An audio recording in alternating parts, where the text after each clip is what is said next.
Неужели этот шерстяной сгусток действительно является собакой? На такой мысли словила себя девушка, когда впервые увидела Киора. Пес на самом деле больше был похож на чучело, которым отпугивают птиц на огороде, нежели на животное. Также девушку насторожило, что собака смотрела на нее стеклянным взглядом и не дышала. Это заставило ее потрогать пса, чтобы убедиться в том, что он является живым.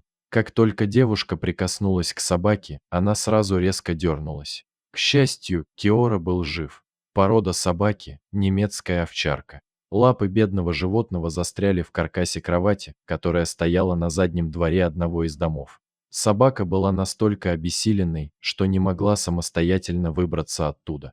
Когда Киора увидел девушку, он безумно обрадовался.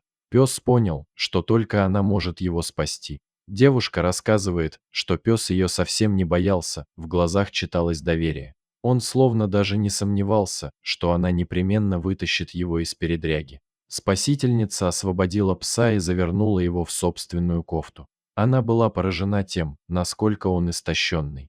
Собака была невесомой, будто долго вообще не получала никакого питания. Килина, так звали девушку, сразу же повезла пса на ветеринарный осмотр. Врач сказал, что собака хоть и в тяжелом, но в стабильном состоянии. Разумеется, овчарке требовалось множество лечебных процедур. Помимо сильного истощения у него была запущенная форма чесотки. Приблизительный возраст Киора – полгода. Врачи ветеринарного отделения прониклись сочувствием к больной несчастной собаке. Они даже решили помочь ему финансово, чтобы хватило на лечение. Киллина ежедневно навещала пса, она чувствовала ответственность за него. Постепенно она начала привязываться к животному. Она приняла твердое решение, что заберет самца овчарки в свой дом и будет заботиться о нем, пока не наступит полное выздоровление. Однако вскоре девушка решила, что заберет пса навсегда. Она поняла, что больше не сможет расстаться с ним. Она лечила его, проявляла заботу, делала лечебные ванночки для питомца.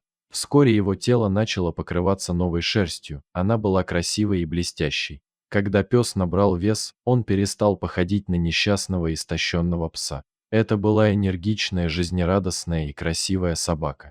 Киллина отмечает, что у пса очень приветливый и добрый характер. Он любит людей. Киора живет у девушки недолго, но она уже считает его полноправным членом семьи. Они даже спят вместе, в обнимку. Дорогие зрители, если вам понравилась данная история, пожалуйста, поделитесь ей. А также не забудьте подписаться на канал и поставить лайк.